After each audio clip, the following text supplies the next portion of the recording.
What's up, everyone? Welcome back to the Layback Podcast. Joining us today is left-handed pitcher and senior at Lawrence University, Nick Katz. Now, the reason we're talking to him is not because he's a senior left-handed pitcher at Lawrence University, but rather Nick has taken an early dive into a form of exercise that really hasn't been researched much, or at all for that matter, in our world. Many people have heard us talk about impulses on the Layback Podcast before. We just talked about it last episode with Dylan Newcomer, so everyone go check that out. We talked about it with Anthony Cacciola, Cast Performance. I think that might have been back in December at this point. I really don't even remember. But we talked to Cacciola about it, and for anyone that follows Cass, you would know that he is maybe not number one impulse guy, but probably number two. We have Pretty close. Brady of DAC Performance would probably be considered the number one impulse guy on the planet. But Nick took on a research project this year as, I guess, senior capstone. I apologize if I'm getting the words incorrect, but more or less a capstone project doing preliminary research on the effects of impulse training specifically for the forearm to assess elbow health. So with that, and before I butcher anything else, I'm going to kick it over to Nick to pick up the pieces of this bio and I guess kind of intro what we're going to be talking about today. So Nick, thank you so much for coming on. Thank you for having me, Adam. Yeah, I originally kind of got into this world of impulse data by trying impulses myself. As you know, Dak and Cacciola both love to put out some fun stuff online about what they do with impulses and how they use them. And I had seen kind of a little bit of nothing with them in the sense of guys don't really know what they're doing. They pick up a strap and they're kind of flailing around, and the internet has a lot of different things to say about whether they work or they don't work. And I kind of wanted to figure out the main two questions. Let's go back there. Are can we quantify an impulse in the sense of can we figure out some kind of apparatus or setup to do impulses with that mimics what Brady and Cacciola do, gives us some sort of force data component that we can track. Because a lot of the times with impulses, there's a lot of this kind of arm care stuff, like intensity is the biggest question mark. And are you doing it hard enough? Are you doing it soft enough? Are you doing it in between? And so the first question was like, can we at some way, at some level, kind of quantify that? The second was, can we actually do this in a setting that allows for changes to be made to the body? In this form was grip strength. So this all started because I'm blessed to work at Kinetic Performance Institute. It's a training facility out in Silicon Valley. I've worked there for about 4-ish years off and on in the summers and winters when I'm not there, but have gotten a lot of freedom and a lot of trust with the athletes and the owners of the facility. And so had a really big athlete pool of really excited guys who want to get better. And I'm a bio major, so I needed a senior capstone project. It's a big thing, got to write a long, huge paper on. Could be really boring. Watched a bunch of teammates do really boring ones that they hated. And I was like, I don't want to do that. So it started more than a year ago now, but last March I submitted my IRBs, which is Institutional Review Board approval form, which is asking the school to basically acknowledge me and say that I'm allowed to conduct human research. And so that takes a bunch of different forms. You need consent forms, you need facility recommendations. I needed trainers to sign off on that to make sure I'm not going to kill anybody's arm. I submitted that to the school. They said, yes, you can do this research. You can do it with our authority. You could publish it with our authority eventually. And so then came to the actual work on the ground, which was last summer at KPI. Ended up being about 12 athletes. The data that we used was 11. 12 athletes through 4 weeks of 2 different protocols. One of them was an impulse protocol. One of them was just a dumbbell isometric protocol. Kind of your more basic arm care for the forearm. And we were really, really simple. I think the first thing people kind of think about impulses is they're crazy shoulder, super complex, right? You're tearing out your UCL. I'm like, this was the simplest thing you could do. It's pronation and supination of the forearm. You're literally flicking your wrist in and out. Not super hard to learn, not super damaging, right? Pretty small. And the main thing we wanted to look at was what are the strength changes between someone holding a dumbbell for 10 to 15 seconds, someone's upwards of 20, and someone doing impulses in the exact same joint positions for 4 weeks. Are we going to see any differences? Are we going to see them both get better? Are we going to see one group get better? What's going to happen? And so the first couple of caveats here, right? Like in the research setting, first thing is this was a pilot study, and I did it by myself, as Adam kind of noted. Did it by myself over the summer while trying to work at KPI with the normal athlete population and pitch design and warm-ups, et cetera, the weight room floor as well. And so you're also training yourself. Well, I'm also training myself and trying to get back for my senior season. Yeah. So it was a lot going on at the same time.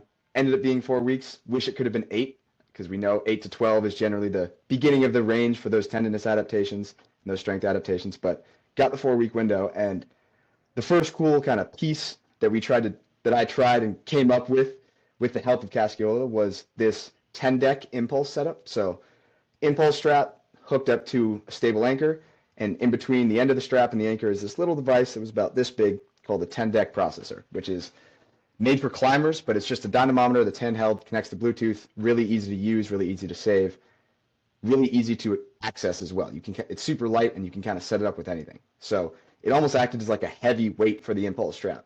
So you got a little even extra resistance on the recoil there because of the little 10 deck in it. But what this allowed me to do was have someone going through impulses on my phone, have a live force time feed of exactly how much force they're putting into the strap, and train them based on thresholds. So Flexpo Grip uses plenty of thresholds in their training as well, and kind of got the basis of that idea from you guys. But we tested MVIC, maximum voluntary isometric contraction strength, in those specific joint positions at the beginning of the trial, as well as grip strength and a couple other arm care metrics, and then use that number to then program these resistance thresholds. So an example today would be, all right, you're 70 to 80 MVIC today for your impulse group. You got a little red band on the app that's showing you where the force needs to be, and you're ripping reps. So I'm telling you to go harder or softer, right? The set would end, and this was kind of the novelty part that I wanted to test. The set would end when we dropped below the threshold. So as long as we maintained that level of force, the set continued. So we had some guys would do 100 reps, 150 reps at the beginning of the study. Some guys would do 50 at the end when they're really, really trying as hard as they can, and they taper off super fast.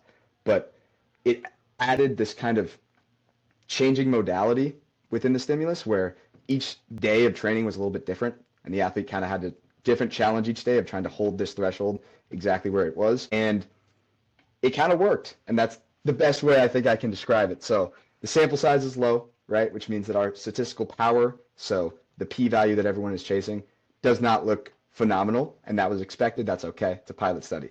But the cool stuff was kind of the observed effects. So the impulse group, on average, increased their grip strength in an arm care grip strength test, which is that one knee, one arm up, just the first three fingers on the sensor. But impulse group improved by about 2.5 kilograms in 4 weeks. And again, this is not saying that impulses will make you 2.5 kilograms stronger in 4 weeks, right? That's not the conclusion we're drawing. But the conclusion is something happened there. And the isometric group didn't really change at all. And that was kind of the main difference. The isometric group stayed about the same. Nothing was significant in the sense of stuff going up or down. And the effect sizes, so the perceived, how should I say this, importance of the intervention, right? How much is the intervention actually causing a change in this variable? Were really high for the impulse intervention. So what we got from this study and this data that was pretty small was impulses might work.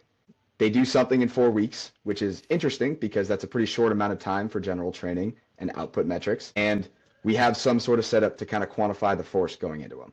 And that was kind of the goal of the study. And so been working on that. That was all, data was collected last summer. The stats were all written up last fall. And then the last 5-ish months have been writing a journal manuscript to submit, which was successfully submitted a couple weeks ago to the International Journal of Exercise Science with the goal of it getting published and having some research out in the world on impulse data. So I know that was a lot, but that was the spiel right there on the project. No, that's it. That's the podcast. We're done right there. Thanks, Nick. No, I really appreciate you breaking that down. I know it seemed like a lot, and you probably felt like you were standing on a soapbox and preaching to us for a little bit. But no, all good. Now we can actually break it down. That describes everything at the bird's eye view and where we're going to start breaking this down from. You made one specific comment, which to you and I is a little more humorous, and probably to others who are really deep in the weeds on this specific topic. You talked about the pronation, supination impulses not being very damaging, or people talking about impulses as being something that are just going to speed run injury. And I made that joke on the podcast with Dylan just last week. Impulses certainly can look pretty aggressive when we're going from no resistance to banging into full resistance at whatever range of motion we're allowing for. I want to, I guess, first and foremost, just talk about impulses in general. I know you're not number one expert, but hey, you're the only one that's We're done getting formal closer. research at this point. So I guess you are our industry expert now. Why do you think, like, why do you believe impulses may be impactful in the training space?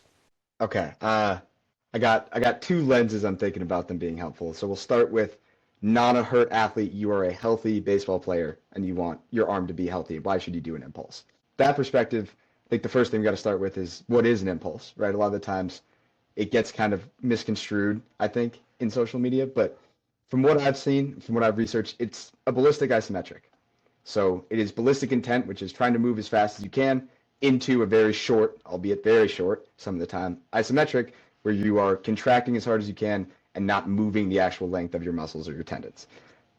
That sounds super complicated, I think, to some people, and it doesn't seem that way when you're watching it because it's so rhythmic and fast. But at the end of the day, like throwing is a ballistic movement. You were trying to move as fast as you can. You're flailing your joints around. They don't really know where they're going, except that they're trying to move really, really fast. And so I think the main calling to me from the impulse was nothing else in training looked like the throw to me. I think that's the best way to say it. When you watch a lot of arm care, it's slow.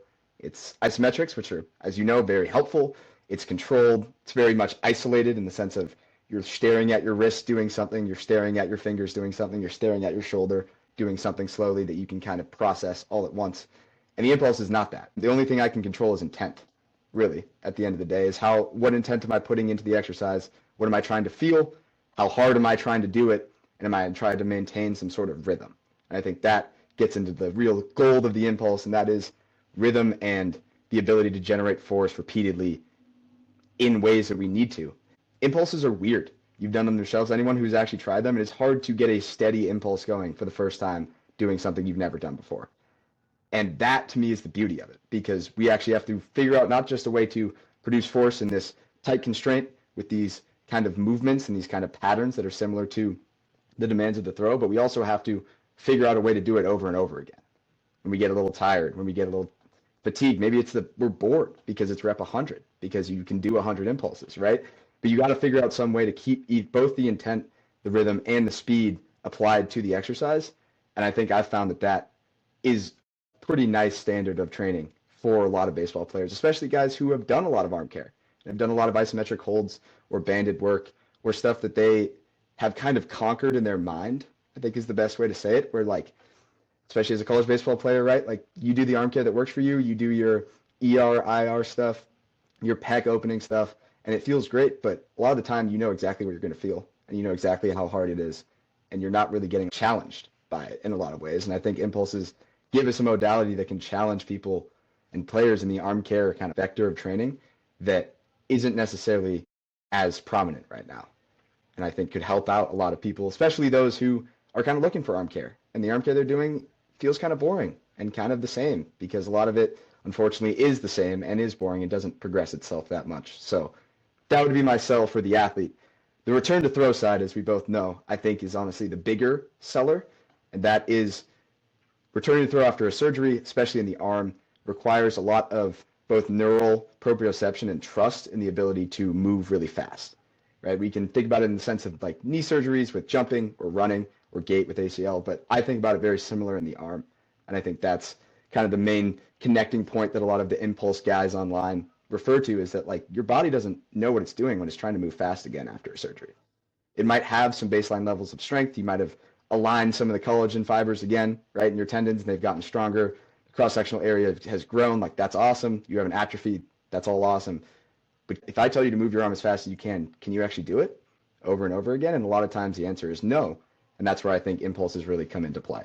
That was, again, a lot, but I mean that in the best way possible. I really do. And for those of you that haven't tuned into the previous episodes, this should provide a pretty good look at the purpose behind impulses, like Nick said. Why are we doing them? And right, exactly. Why do we do them? So anyone that doesn't know what they are or can't picture them, I encourage you to go on Instagram, go on YouTube, Twitter, whatever, and actually give these things a search, or reach out to Nick. I'm sure he'd be happy to provide some Got video plenty of videos. on what these things look like. Heck, if you scroll through my personal Instagram, not as much of the Flex Pro Grip one, but Adam Morrow's personal Instagram, you'll see a little bit of Mm, impulses start to creep in there with some of the training I've been doing. And on the day of this recording, I was doing some knee extension and knee flexion impulses. To your point about being able to create and sustain rhythm, I can tell you that that was the single hardest part, especially for the knee flexion. So basically doing a repeat yeah, hamstring curl. That was incredibly difficult for me to maintain that rhythm. One of the things that I feel is a major unlock personally with the impulses is I begin to notice differences when I do left versus right. I don't know if that's something you looked at all in your study, or maybe that's something to look at in the future, but here's a little side quest we can go down in conversation yeah, is impulses for me, since I'm doing them unilaterally in performance, but I am training both left and right side. I've noticed very significant responses to one, range of motion, two, repeatability in my ability to recreate rhythm and follow a beat. I know you've talked about metronomes in training and being able to match up your impulse or match up your movement to a metronome. I'm curious if one, that's something you looked at in this study, or two, maybe I guess the effects or why things might not match up yeah, from limb to limb. yeah. Did not look at different arms necessarily in the study, but what I can tell you is I think the average velocity for throwers in the study right across the board was like 86, and this is high school and college arms. So we got some pretty good baseball players, right? We got Very some pretty solid. hard throwing. When Very solid data set. every study is like an average velo of 79 to 82. Yeah, So like most of if these you get guys everything are, with 86, you're doing well. that seems like this elite training pool, and probably two-thirds from the first 2 days of impulses look like clowns on their dominant sides because they'd just never done it before.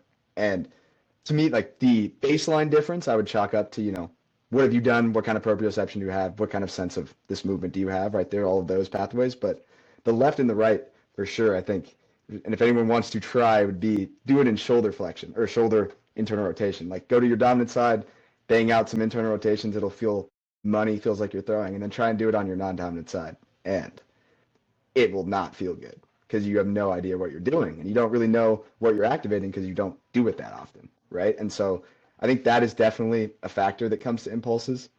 I think the rhythm that you kind of brought up too is, and we could tangent off into just training for baseball in general in my mind, but impulses specifically, like they are a speed and a capacity based movement, right? You are not doing an impulse to do 35 impulses over the course of 25 minutes super hard, right? You want them to be consistent. You're trying to do them for a certain amount of time or a certain amount of sets or a certain amount of force, like we did in the study. And so the rhythm element to me allows the athlete to kind of begin to feel what we want them to feel, if we want to put it that way. Like I think the best example I have is a pec impulse. So think of it's tight right here and you're slamming right into that inner pec.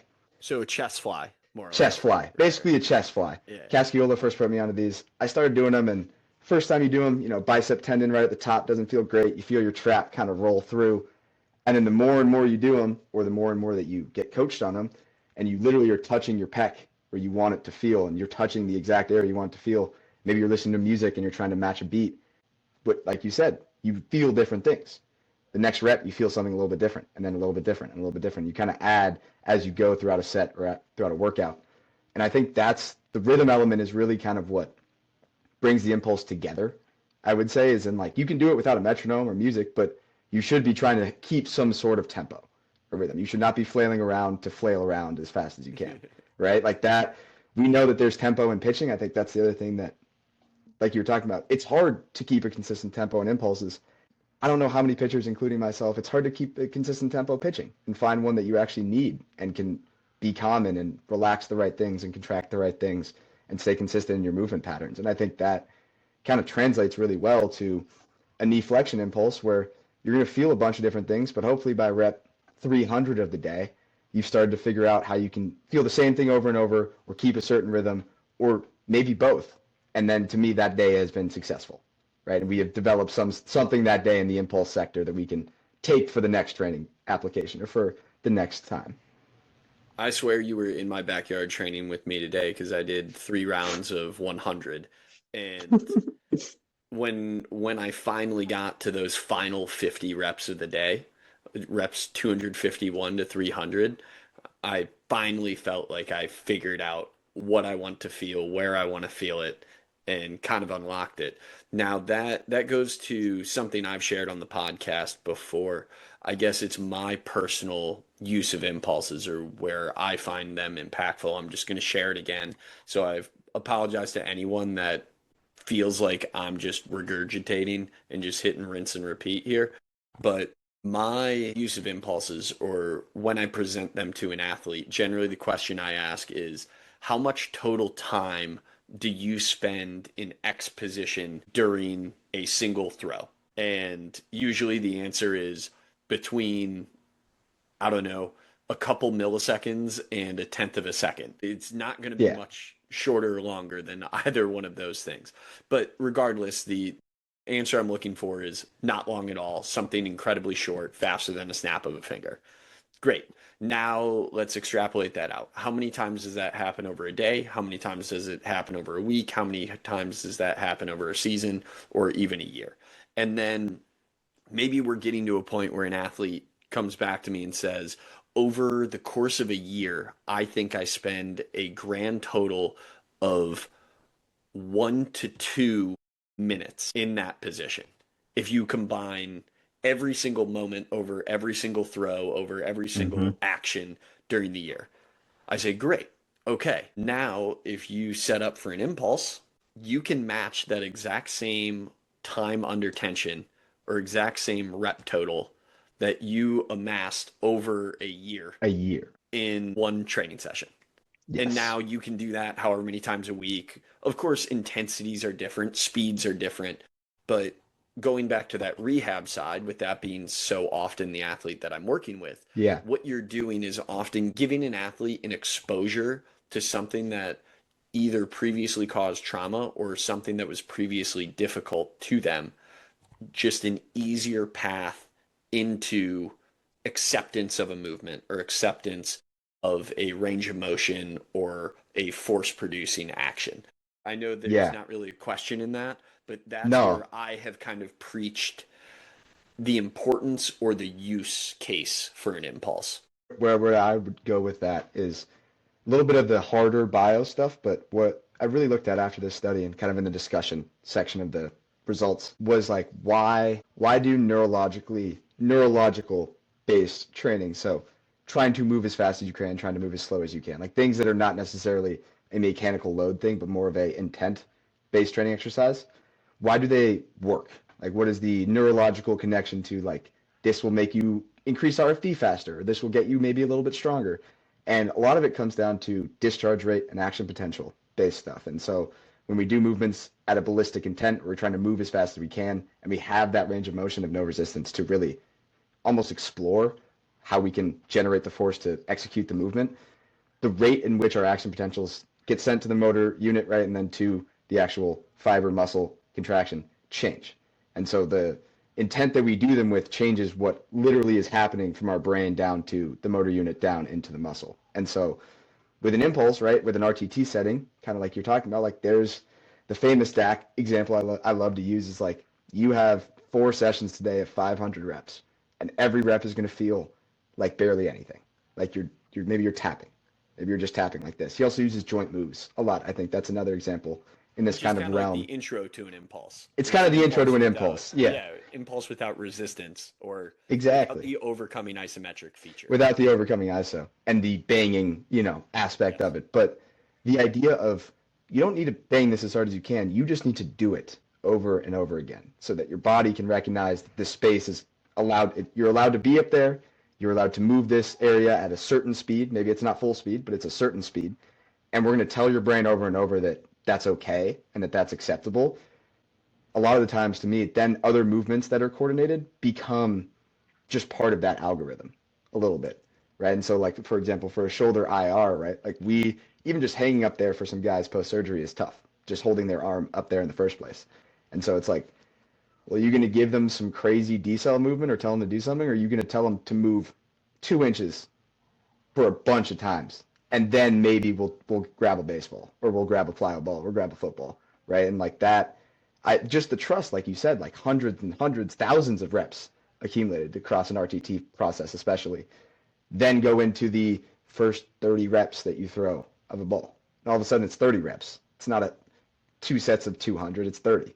And from a mental capacity, just in processing, and also I think a little bit subconsciously in terms of fatigue and worrying about protection, right? Like neural shielding of an area that's been damaged, like that opens up a lot of pathways to be able to throw a baseball 30 times and kind of feel nothing because you just did an impulse 10,000 times, right? Or you did 4 impulses for a combined 10,000 times.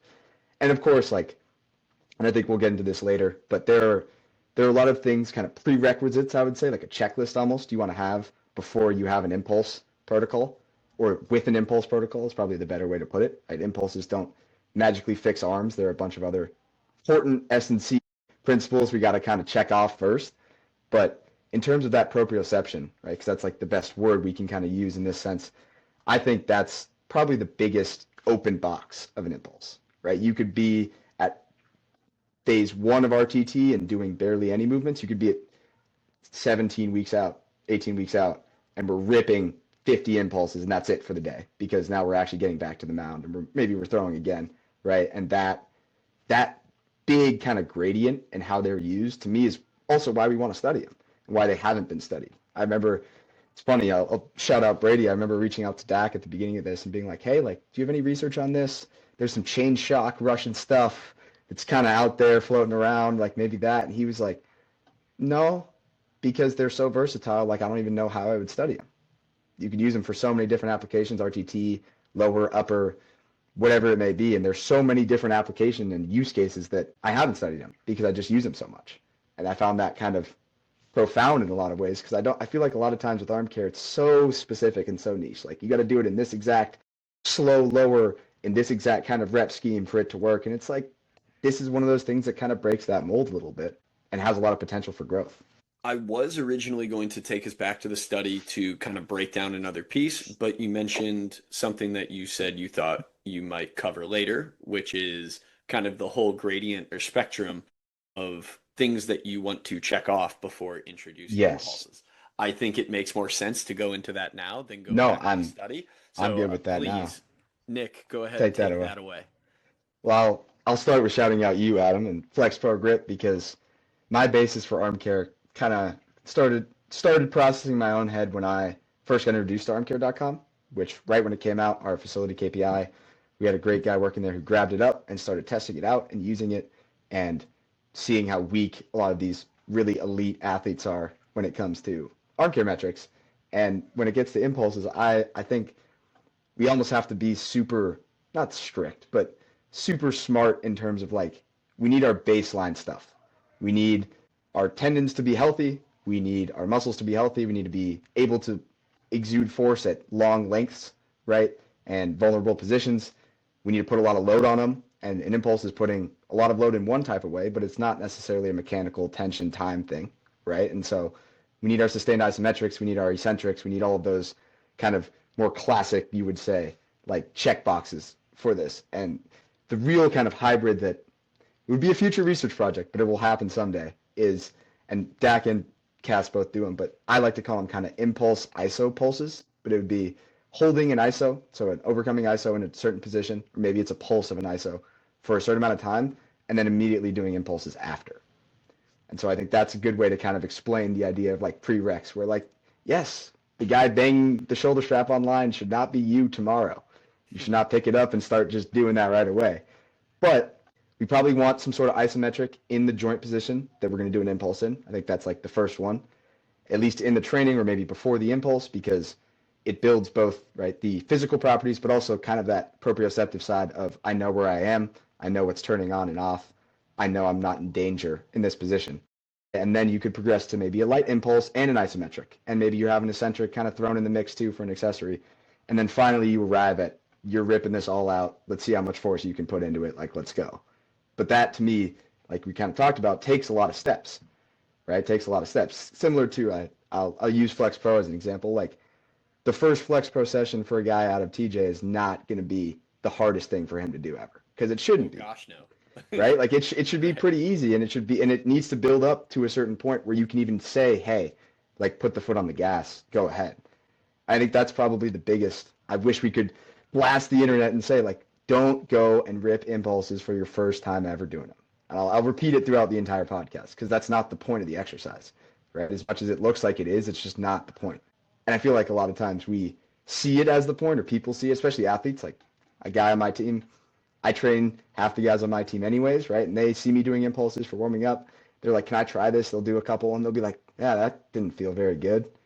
And it's like, all right, well, like let's coach through it a little bit. What are you trying to feel? I don't know. Okay.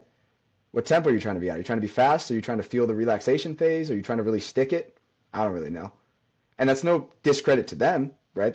They're just exploring, but it is a little bit harder of an exercise to just pick up and do, right? It's a little bit more gritty than that, I would say. There's a little bit more nuance to that than just I can go bang this out as much as I want. And so it kind of starts with the basics. It starts with your isos, it starts with your eccentrics, and from there we can get to our fun ballistic isometrics. It is kind of odd with it being both so simple when you look at it, but incredibly nuanced. You wouldn't want someone with zero training age to go in and pick this up. Yes. And I like that you kind of broke that down. You want someone with a high enough level of general preparedness, general physical prep behind them where you know you can go do a ballistic overcoming isometric, which is really the breakdown of what an Yeah. impulse really is, a ballistic overcoming isometric. And that can be incredibly straining or stressful, both on the individual from the mental component of actually Yeah. trying to endure that many reps over time, and truly physically straining Tissue. on Yeah. just because you are having to do an overcoming isometric on repeat.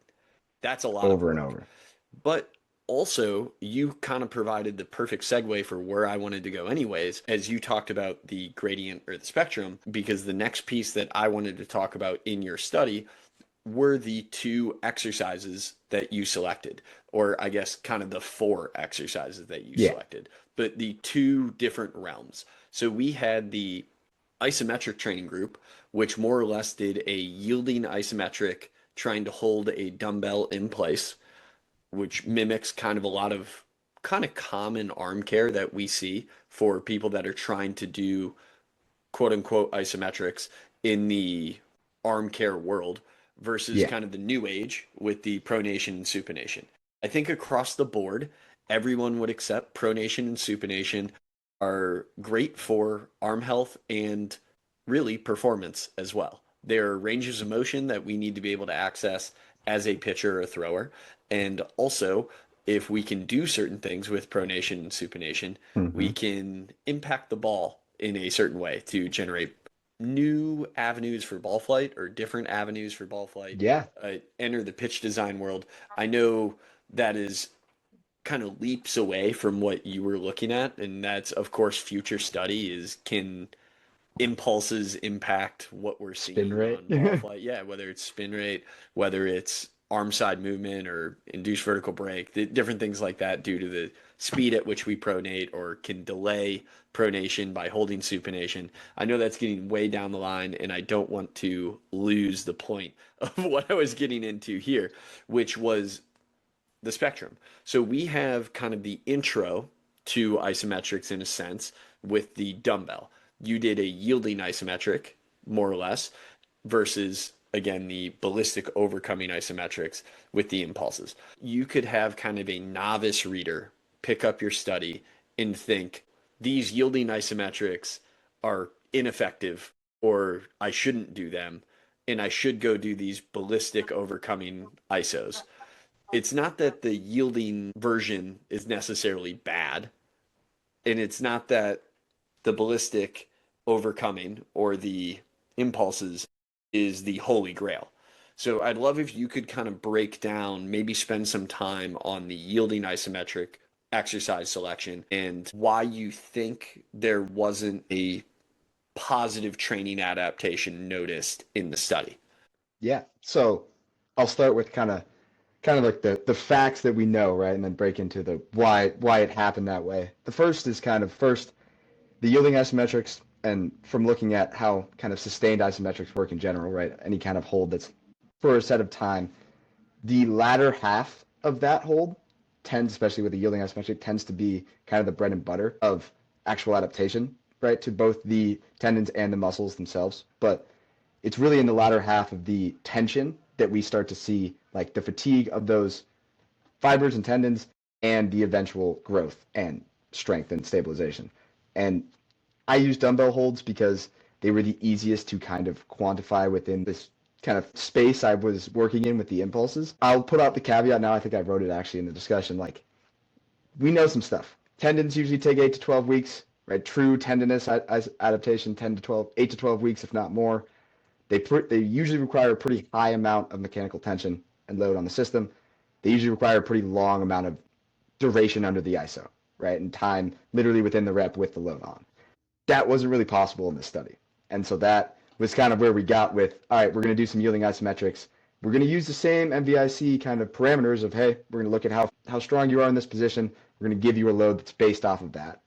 But, and this is, I can admit this fully, like when you're calculating dumbbell loads, I'm sure you've probably dug into it a little bit, right? Moment arms come into play of exact muscles, how much force is getting put on this versus this joint. Well, where's your grip positioning exactly? Does that change the distribution of the dumbbell force?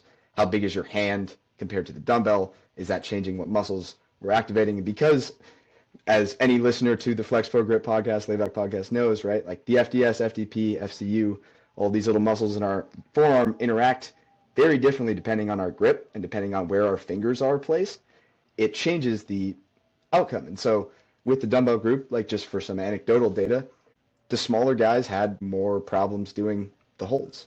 Like if you had a smaller hand, you had a harder time maintaining that joint position, feeling what you wanted to feel. When I'm asking you what you're feeling, what cues you got, it was harder for those guys to pick up on it simply because of morphological constraints, right? And that's not to say you can't do a good dumbbell yielding isometric and get stronger. You totally can. If you do it for enough amount of time, you do it with heavy enough weight, it will work, right? It's not one of these, it's phooey, right? Like it works. We know these things are pretty traditional strength and conditioning principles, but especially in the arm care sector, and I think part of the point of this research was this was done, right, with a bunch of throwers who were not necessarily pitching, like in game, but were actively training throughout the week. And we're actively lifting, we're actively playing catch and doing all these things. And I really wanted to see with one exercise, right, what we could do. And kind of back to pronation, supination, part of the reason I selected it is because of how limited it really is, right? You are tucked up against your shoulder, you're squeezing, and you're really moving your wrists and your fingers. There's not a lot of other moving parts, and so it was pretty simple to design both an isometric and an impulse for. Whereas, right, the more degrees of freedom you have, the more range of motion you have, all of a sudden it starts to get more complicated. So that was kind of the reasoning. Like I said, like you said, there's a gradient. It is not that they didn't work. If I had those guys doing for another 10 weeks, I'm sure they would probably also show grip strength improvements, right? And we kept upping the dumbbell load, they would probably show some decent improvements as well. But part of it that I kind of wanted to add was that, at least in my study, right, and this could get recreated many times, the dumbbell isometric guys didn't find the dumbbell holds that challenging from an anecdotal perspective. You asked them all after, like, how hard was this training, 1 to 10? The answers were always lower than the impulse guys. And so that kind of, to me, speaks about the results a little bit, where those dumbbell holds would have worked if they were a little bit harder and we kept on doing them.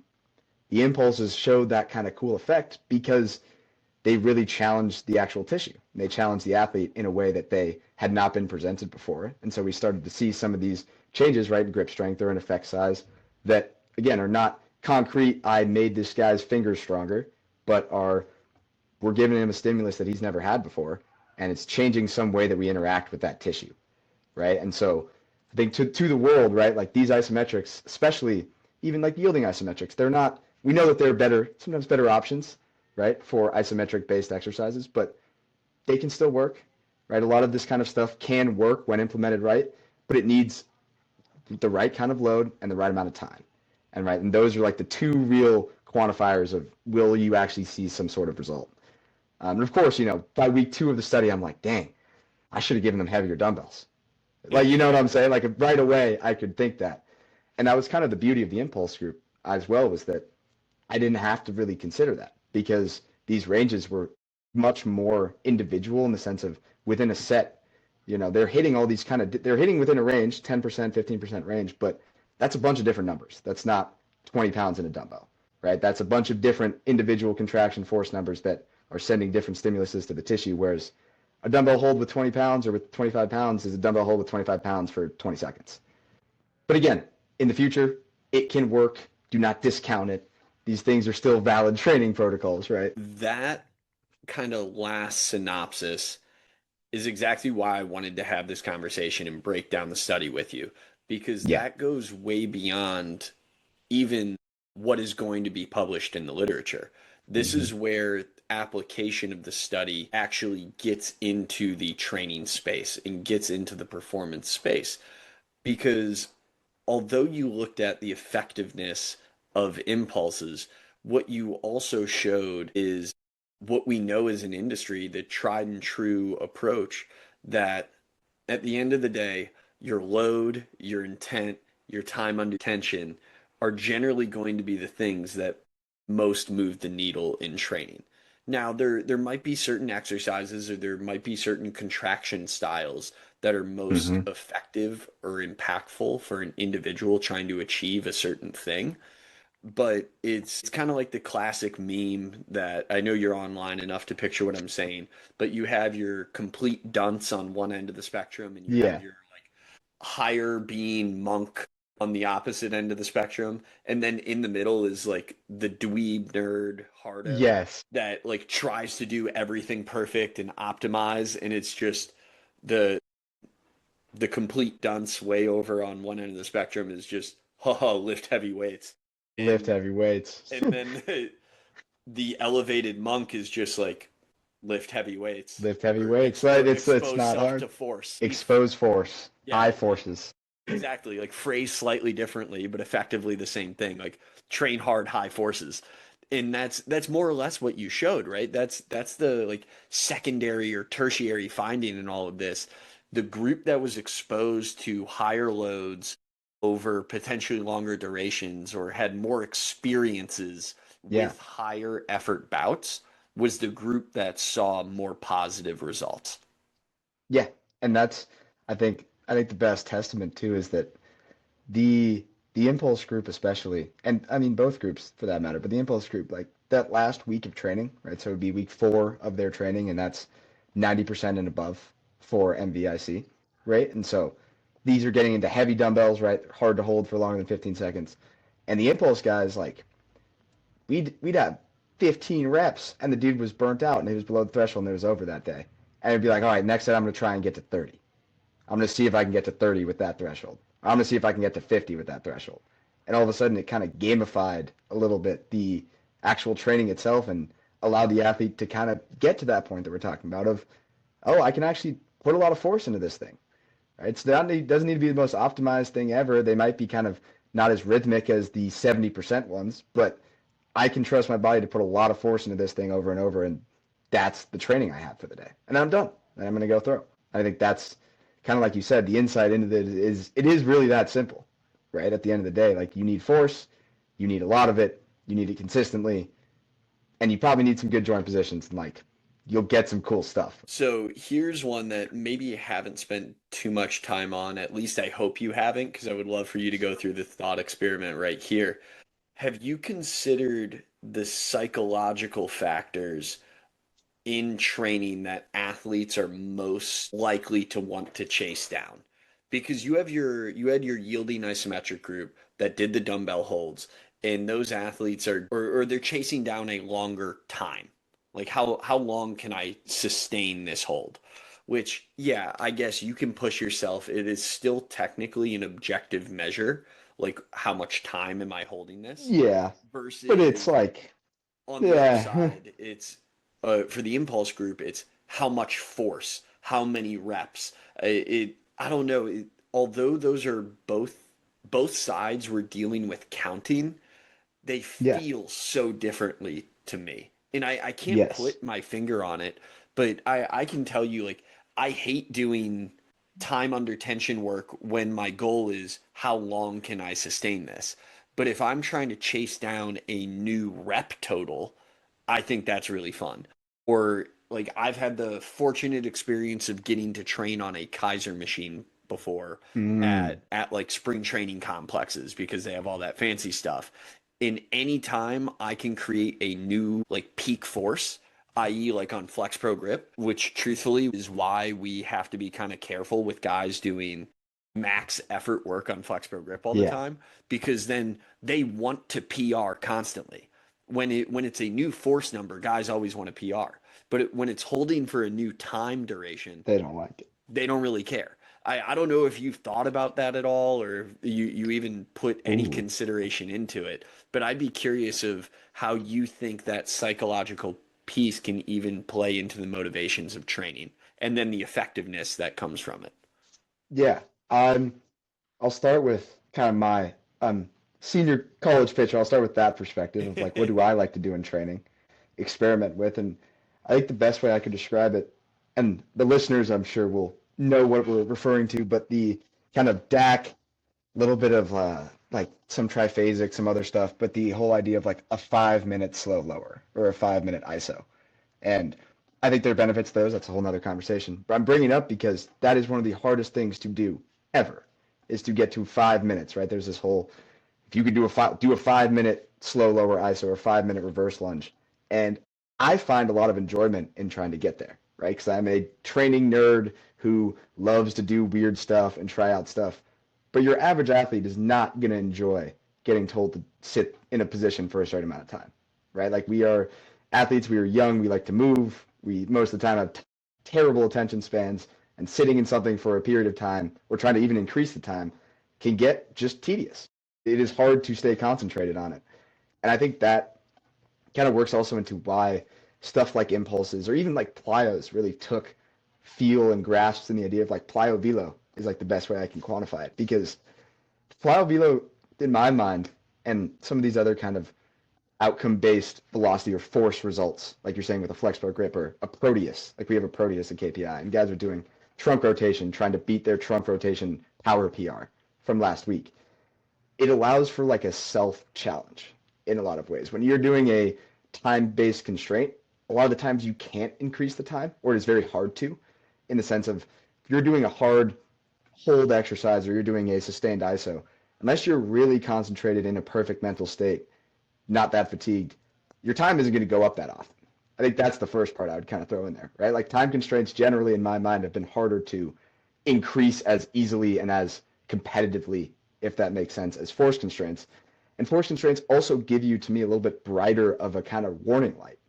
I think like a force plate jump, like we have our guys jump a lot of the time, right? Counter movement or squat jump, and like guys will notice I'm down. I'm down right now. What's going on? Like, why is my jump height down? And not saying jump height's the end all be all, but it gets them thinking, right? In the same way of an arm care test gets you thinking, oh, dang, that felt good, but I didn't produce as much force this week as I did last week. Or, oh, I'm trending up and I didn't even feel good and I'm trending up. Like that must mean my training's working in some sort of way. I think the force being a little bit more variable, I think is the best way to say it, week to week or day to day in training, gives the athlete that little extra sauce in interest.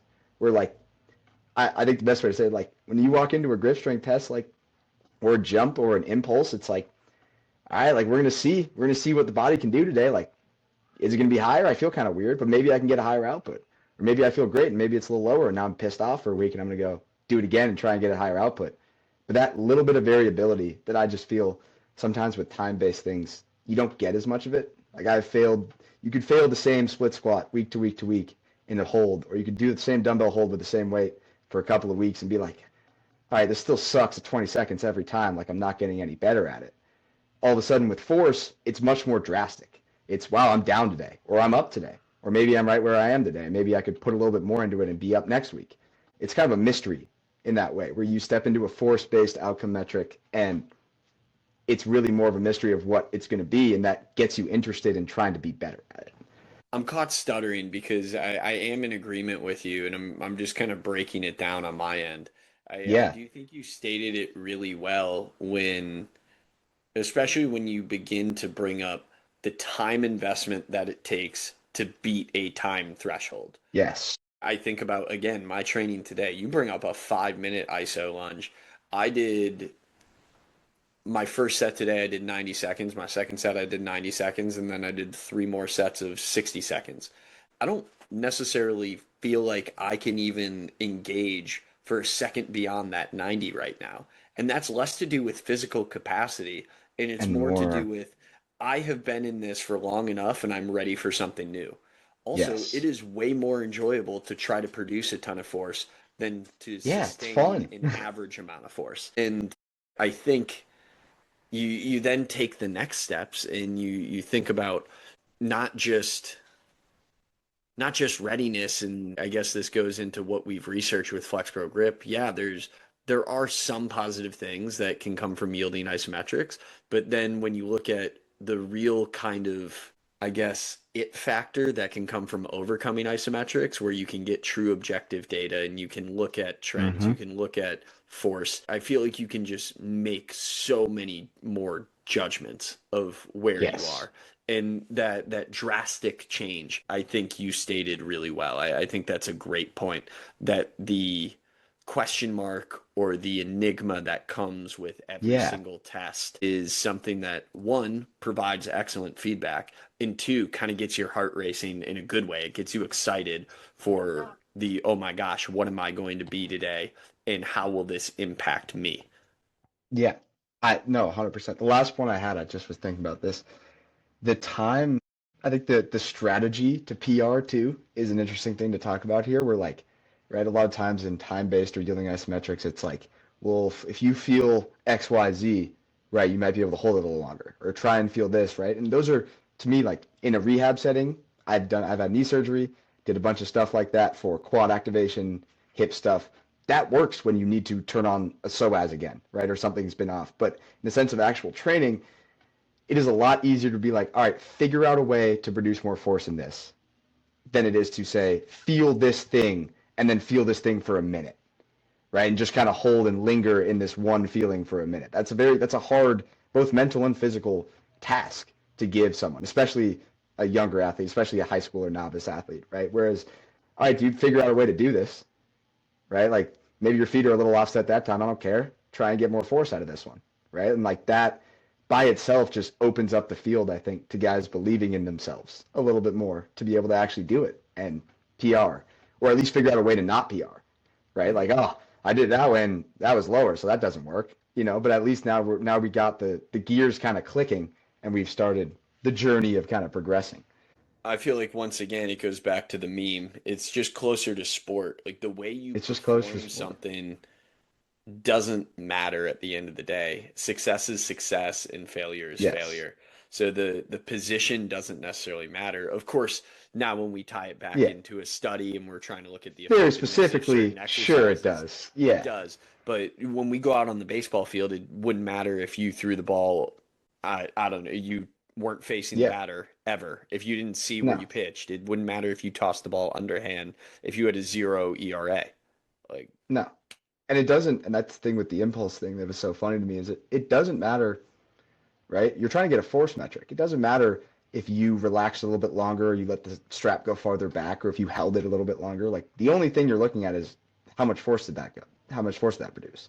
And so I think you discover all these kind of new strategies, and we could get into a whole motor learning conversation that I've dived very little into, but I'd love to read more on of like the ability to create variation in training and then how that translates over to a sport where it is so variable, like all sports are, right? And so I think that's definitely another aspect of it where it legit gives you more opportunities to do different things in a kind of realm of a joint position we want to be in.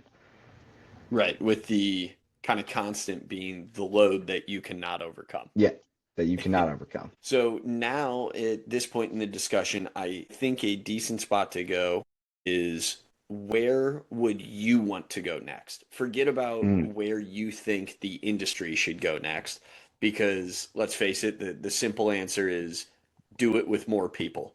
Do it The with more simple answer is do it with people more people. over a longer period of time.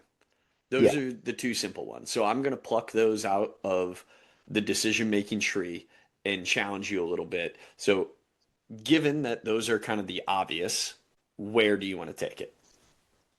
So the first like thought I had in mind, and I researched a little bit out this for the discussion. It's in the study, but it's figuring out, especially I would want to do shoulder-based impulses, right? So this was forearm, and it was pronation, supination. You could have also gone flexion, deviations, extension, but move it to the shoulder. I think that's the first one because everyone loves the shoulder and loves training. And change the kind of ability, change both the setup and the programming around the impulse. So, like in this study, it was only an impulse, right, or only a yielding iso. I would much rather have kind of a baseline, more traditional strength exercise in both training groups. Have a control group as well that is not doing any arm care. They are just throwing baseballs and lifting, and having our kind of general, you could say, I'm going to use forearm for example, but like let's say it's banded forearm work, right? Something very basic, very kind of traditional arm carry, and then have one group that does these kind of impulse isometrics, and then another group, instead of doing yielding, does overcoming, just basic isometrics. And so, like we kind of talked about, overcoming is kind of the golden ticket in that, like, how would you say, contraction regime, right? In the sense of we know that they can do a lot of cool stuff, but I'd want to combine them. I think that's the best thing going forward. Like, I don't want to just isolate an impulse and isolate an isometric. Like, we want to see how these things work in tandem, and we want to see how they work and interact with each other, right? And so to do that, we have to have more groups. So you have to have a control, which I just didn't have access to, and we have to have a couple more guys, and just more groups of, all right, I'm going to have an impulse and a shoulder isometric, and then I'm going to have band work and a shoulder isometric, and then I'm going to have just the shoulder isometric, right, for example, and see really like what is the interaction going on there. In terms of like the nitty gritty, I don't even know if this is possible, but I wanted to throw it out there just to really see, is there's a thing called high density EMG. So it's like EMG analysis, but it's more pads, and they're like really, really small. It's been pretty recent in like wrist and forearm engineering research to measure ballistic based tasks, so like typing and moving, and like look at EMG analysis of how your fingers move and what's getting activated and what motor units are getting activated, all of that good stuff. But hooking that up to an impulse of some kind and seeing what kind of EMG activity we could get from a flexion or a pronation or supination or shoulder, if it's possible, right? Impulse, because the main thing that I really kind of want to discover is, like, we know in theory what these kind of ballistic overcoming isometrics can do, but what is actually happening at the neurological level? Right? What is happening to the electrical current getting sent to this place to do this task over and over again? Is it different than squatting, right? Is it different than a 2 second down, 2 second up? Is it different than a eccentric based contraction with like a 3-to-1 tempo, right? Like, are these literally changing the way our electrical signals and the way action potentials are reaching the motor units? Are they faster, right? The idea, the hypothesis would be that impulses are going to give you really, really fast action potential discharge rate numbers. And we're going to see a lot of them pop up at a very specific timestamp in the exercise. But we don't know. And I'd love to investigate that a little bit more. That's super intriguing. Yeah. I'm certainly, I say I'm on the edge of my seat. That's a phrase because, as I say, and I'm leaned back in my chair, but I promise you I am excited. You might need to reach out to Dr. Brolinson again over at Virginia Tech. Yeah. I put you guys in a text chain. But the reason I say that about Dr. Brolinson is he set us up at Virginia Tech to do fine wire EMG. Now, I'm not going to claim to be an EMG expert, but fine wire. Neither am I. Fine wire involves actually sticking a needle or a node into the muscle belly to see how a contraction is happening. When I hear the high density EMG with the stickers you're talking about, it sounds like it is still surface level. Now, I'm not going to comment on the efficacy of one versus the other, but I know fine wire is, to my understanding, kind of the gold standard because it is actually in the muscle belly. So you can see the actual electrical, like in the muscle fiber, you can see what is going on. That's so cool. Daryl, my partner with FlexPro, was our guinea pig because I am afraid of needles. So Daryl volunteered gracefully to train on FlexPro while undergoing the fine wire EMG. That enabled us to make some of the claims that we do with the preferential targeting of the FDP or the FDS or the FCU, depending on the movements that we are making on FlexPro.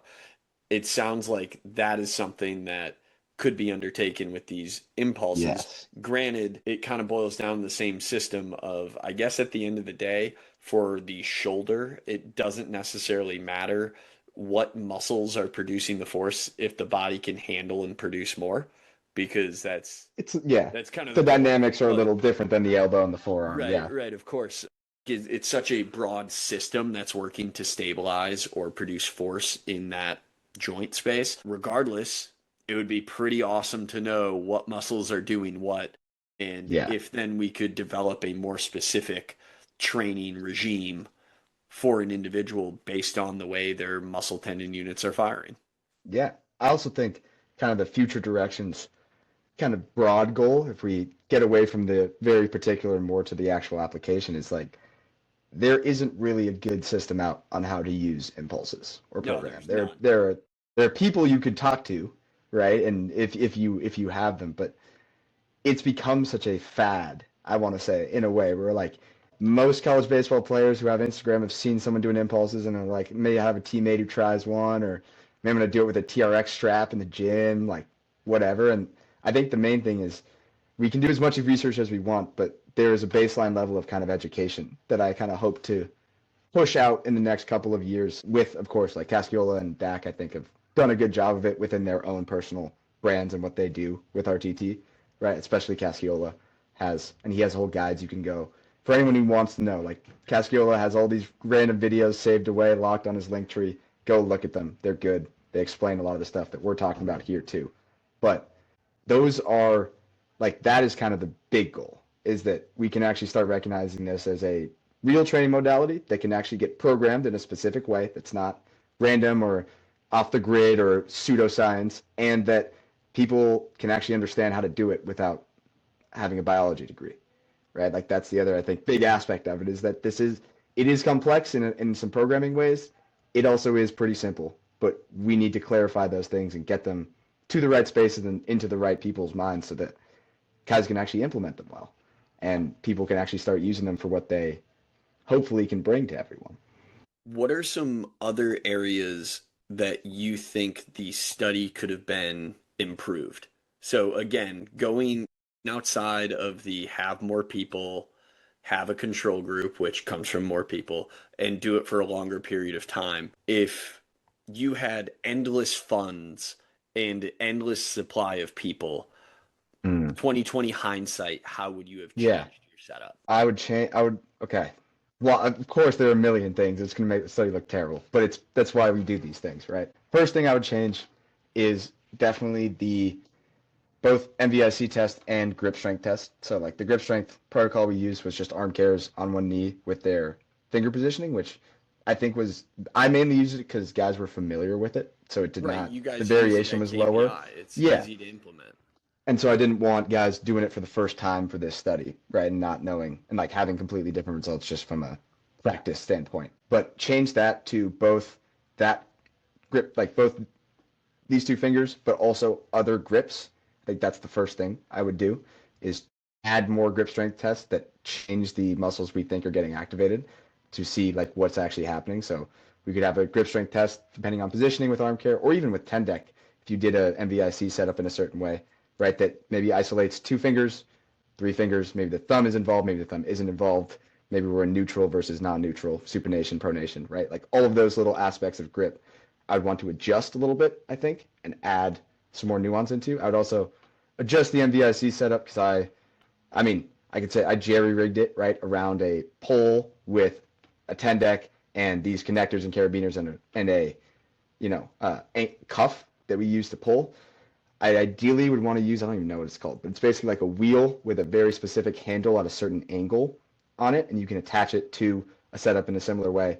And then all of a sudden, the actual degrees of freedom of where your fingers and wrist are go down a lot more. And so could give us probably a more true MVIC number to then program off of. I think that would be the first thing. And also, I would change the exercises. I would change pronation and supination. I would go with wrist flexion, wrist extension, and deviations, ulnar and radial, simply because of like general, I'm sure you know it better than I do, right? But general literature pointing to muscle activation regimes and stuff like that, they would give it a little bit more clarity. I I use grip, right, because it's relevant, but pronation and supination have these kind of other effects that we talked about that I didn't really get to touch on or really dive in on because we were really just trying to see, like, did it do anything to grip as our one objective, measure that could be in the study if we had some better MVIC data or some better MVIC setups to really test those things. Those would be the main two.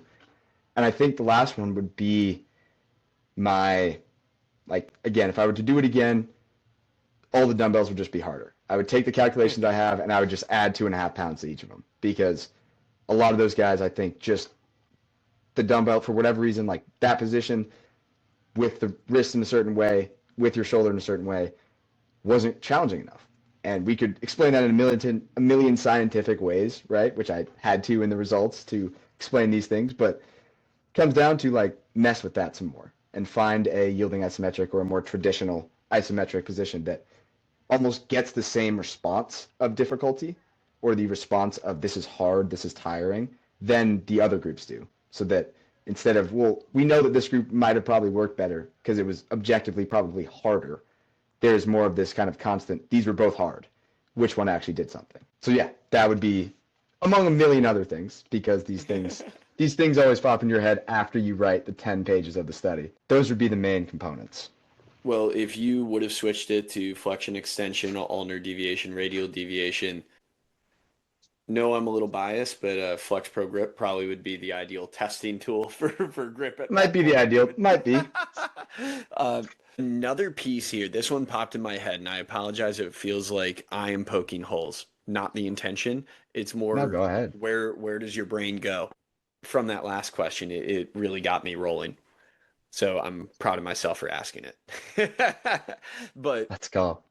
do you think that the positive grip changes were caused by the actual improvements in pronation, supination action, or the intensity at which the individual had to hold the strap while they were performing the pronation, Mm. supination action? Ooh, that's a good question. I would say the intensity, but the intensity with the rhythm, I think would be like why did this work? In the sense of not like every rep there was in the force threshold, right? And the idea of, oh, that improved pronation action from that rep being in the force threshold. Like that's not necessarily why grip strength saw anything. It was like we're activating muscles that get used in grip strength really fast over and over again.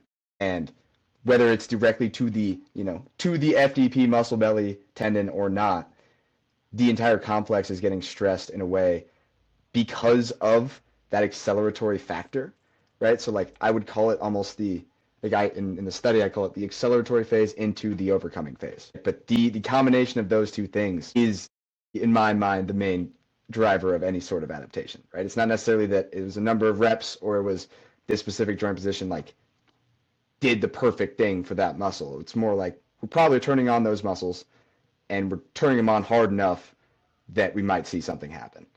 And like you said, like I say rhythm because a lot of times guys would kind of lose that overcoming section. Like if I had to say the biggest trope or like issue was like bang, bang, bang, relax, and not actually able to like sit for that half second to a second in the actual overcoming isometric. Once guys did that, the test got harder every single time. Like once there was an ability to sit in that and then rhythmically come back to it, right into that position, actually pulling, not pulling to figure out kind of where the joint is, because I think there's like a preliminary phase of every impulse set, I would call it, that's just where the hell is my joint in space and what is it doing? And once you kind of get past that, as you've felt, you get into this, okay, I can feel what this is doing. How much can I feel it? How much intensity can I drive through that half second? And that to me is really the gold underneath it all. Yeah, that's an interesting one, and I think that kind of stuck with me when I read your study initially, and for whatever reason, it escaped me for a bit. So I'm glad it came back in the Yeah. discussion because I do find it so interesting, even the selection of assessing grip strength, but performing pronation, supination. And to be fair, that is kind of similar to the action of a throw. Pronation, supination Yeah. obviously is something that impacts performance, but the muscles of pronation and supination, the pronator teres, Yeah, the pronator quadratus, and then your supinator don't really have an impact on grip strength. yeah, However, when you throw or when you're gripping something, i.e., the impulses that you did, or when you're whipping a ball through, we said we weren't going to yeah. talk about it, but through early acceleration, late acceleration, arm cocking, Ball release, ball release. maximum external rotation into ball release into deceleration. When you're doing those things, the pronator teres and your supinator, like those things are fired up. Like Yeah, they are having to work. That was just an observation that I had. So I'm yeah. sure that's why now when you look at like the 2020 hindsight, why you'd prefer to do flexion extension versus all new Oh deviation, yeah. radial deviation.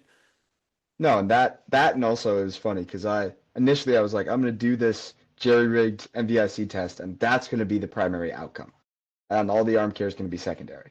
And what I realized is that unfortunately, the guys who are doing impulses with the strap that conveniently is very similar to the strap that you use for pronation and supination MVIC were way better at it than the guys who held dumbbells for 4 weeks. Like in the research world, right? Like you don't want to give any group an advantageous position on a like pre-post test because it Yeah.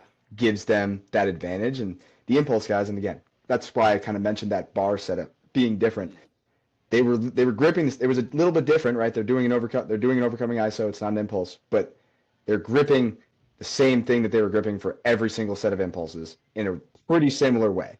And you saw that in the numbers, and I think the numbers are in supplementary material. Like there's some guys who had like 20-pound increases on this overcoming isometric, not because they actually changed anything about their tissue quality, right? But probably because they were doing impulses for 4 weeks with the same strap, got into it for the second time ever, and were like, oh, sweet, like let's go, I can rip this. And for that reason, like I didn't include that in the data analysis because it would have skewed it a little bit and been like, oh my gosh, the impulse strap works so well. Look at all these guys improving. And it's like, that's just not realistic. And that's kind of, I remember, shout out the episode last week with Dylan, but the idea of like research for these things and practice not really confiding in terms of timeline because of how hard it is to really do good clinical research on training modalities for arm care and how long it takes for them to actually work or get published or whatever that process may be. And like kind of the example in this case where that experiment probably realistically might do it again. But if it's happening in a big lab, that's like 2, 3 years of trial and error, pre-trials, post-trials, pilot studies, and then maybe we get to an actual study that is really funded, right, with data that works. And so I think it's a good example of kind of that system and that flaw that we have in the application versus the testing and the verification, and how like I kind of said, like it'd be awesome to get published. I hope I do, but I want guys to do impulses, right? Getting published can hopefully help with that, but I want guys to do impulses and do them right and get better at baseball. So there is a little bit of fallacy in that where like, especially in this kind of setting, I'm sure you know, like you could nitpick, I could design a whole nother study and then nitpick that apart in 2 more weeks and find 4 more different things I could try. And I'm trying to figure myself next year-ish and the last couple of months trying to find a way to take the clinical and the applicable and kind of give an actual reason to someone like we are today, because it is kind of construed in the data and down in the testing strategies and human research objectives and all of those kind of good clinical things, and it kind of clouds the real stuff that you can actually take away. After nitpicking for a little bit from my side, I'm now going to come back in support of even what you alluded to on the podcast with Dylan, the separation of what's good research versus what actually has effects in the real world. And although you said in research, you never want to give a group an advantage on testing and basically something that would cause a problem in the data analysis. Yes. Although your group who did the impulses had the advantage of being better at the testing because it was very similar to the training that they just did, I want to also look at this from the other side of, did they get 20 kilograms? Yeah. Is that Yeah. what you 20 said? pounds. It was 20 pounds. 20 Like, yeah. pounds, 20 pounds. Did they get 20 pounds stronger? Although you said no, they didn't. From a certain lens, you could say Whether they did or didn't, it doesn't matter because what they were able to access is a neuromuscular pathway to create the amount of force that they didn't have previously. And although that might not be something that you can publish on, that still matters tremendously when it comes to real world application. Forget about getting Yeah. published. That's when it matters to coaches and that's when it matters to players because coaches don't care about clinical trials. They care, did it work or did it not work? And if the testing looks like the training and the training looks like the testing, for all they care, that's actually probably better because then it's easier for them to reproduce and they know that their guys can't screw it up. They're So like, all right, this is easy. yeah, I just wanted to make sure that we address that point because although we talked about it just minutes ago as a negative or a potential like sticking point to an extent, also can be looked at as an extreme Yeah. positive for Yeah. our baseball performance world. And I would say personally, like I'm 21, right? And I'm a senior and I play baseball and I try and help my teammates, but it feels it's like two different realms of being Yeah, in terms of definitely. what is actually happening on the field and what can get my boy's shoulder to work and what I'm writing in page 10 of 6 months in. It's a struggle and I commend the people who balance it and I'm trying to learn that myself. It will be very, very difficult for someone who gets it because they play and coach versus someone who has to apply it to get published. Those are two very, very different things. And we see that time and time again. It's one of the things that I struggle with when I do all the monthly journal clubs with ASMI, and I'm hearing all the discussions are about how well was the study performed, not what can we garner from the research. I don't know. Sue me. No, I don't care. I, I'm a coach at heart and I want my players to be better. So that's always going to be where I hang my hat. it's also as a player, it's like sue me, man. These dudes loved impulses and they felt like they got stronger. So maybe they did get stronger. Like That's that's the other good. That's what element matters, exactly. right? And that's Yeah. why I brought it up so much in the podcast. And I even wrote it in the study, which is funny because you're not supposed to write this in studies. But I did anyways because it was important. It was that guys reported feeling more challenged. It was genuinely harder. And it was like, fuck, this is hard. This is a hard thing I'm getting told to do. And it's in a study and it's I signed a, you know, waiver for intent, but it is actually hard and it's challenging me. And that is by itself a result, right? Like without Yes. any numbers in any direction, like if you do impulses the right way, they can be challenging to your athletes. That's a good takeaway that you can have and actually apply, as opposed to the Cohen's D efficient after a Holmes Bonferroni correction, right? Oh my Like, gosh. Why does that matter? Why does that matter to pick your coach at Mid America University? It exactly, doesn't. Yeah. exactly. It doesn't. And from experience at Mid America University, it really doesn't. You need results and you need things that guys can see and understand in a level that isn't some complex academic hooey fooey, right? Right.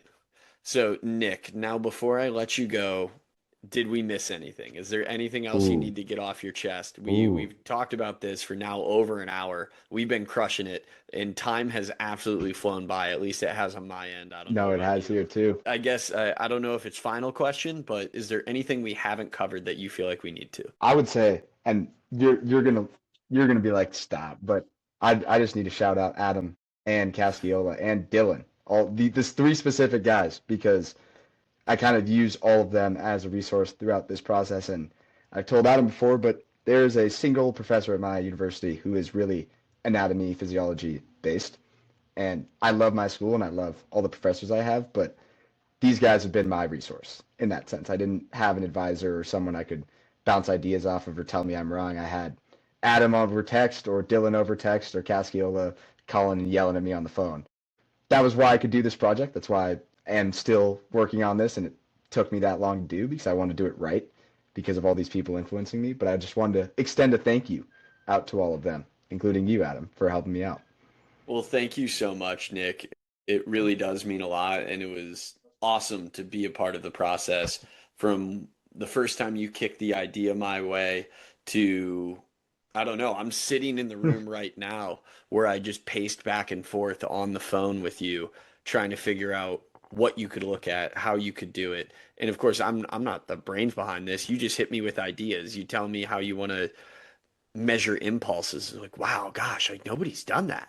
Dude, that's going to be groundbreaking. Yeah, It's let's the do same thing I it. said on the it's the same thing I said on the podcast last week. It will not matter what your results are because you are going to be the first person. You are going to be the pioneer that sets the pathway for future research. So Yeah. I commend you like crazy, man, for taking this on. It really is awesome. And whether you get published or not, to me that's not where the success is. Where the success is that you did something that nobody else has done and you are setting the framework for how the industry is going to look at this forever. Yeah. And I guess it's perfect final point because I been working at KPI for a long time, and I'm going to continue working there after I graduate in the spring. But it's exciting because we had some openings. I'm going to be pretty much strength rehab full time coordinator there, and so goal is to try to apply some of this stuff into tangible, actual training practices in the next 6-ish months, 6 to 10 months, and share it and get it out there to people. So I'm looking forward to that as well. I know the study isn't officially out there yet, but if people have questions, can they reach out to you? Yes, I would love questions about the study. Feel free to reach out. It should be on some sort of either personal website, Substack, Medium in the next like week or so, just for people to see it. I kind of wanted to attach it to this podcast so people can actually read what I'm writing. Heck But yeah. it's also there's some stuff about it on my LinkedIn that I posted about over the last like 6 months. If you want to read some more about it there. But yes, please feel free to reach out, email, phone number, whatever, Instagram, doesn't matter. Yeah. So what are the socials? I know Yeah. you just created So your new performance training I account. did just created a performance training account called Katz.performance. Normal Instagram is Nick with two K's dot Katz, Katz. Feel free to hit me up on either. But yeah, I'm excited to start pumping out some stuff, man. I've been inspired. Adam's been doing all these training compilations on the personal Instagram. I got to start pumping those out. So yeah, I would love to answer questions, and it should be out there soon. That's the other thing. Should be out in the world pretty soon.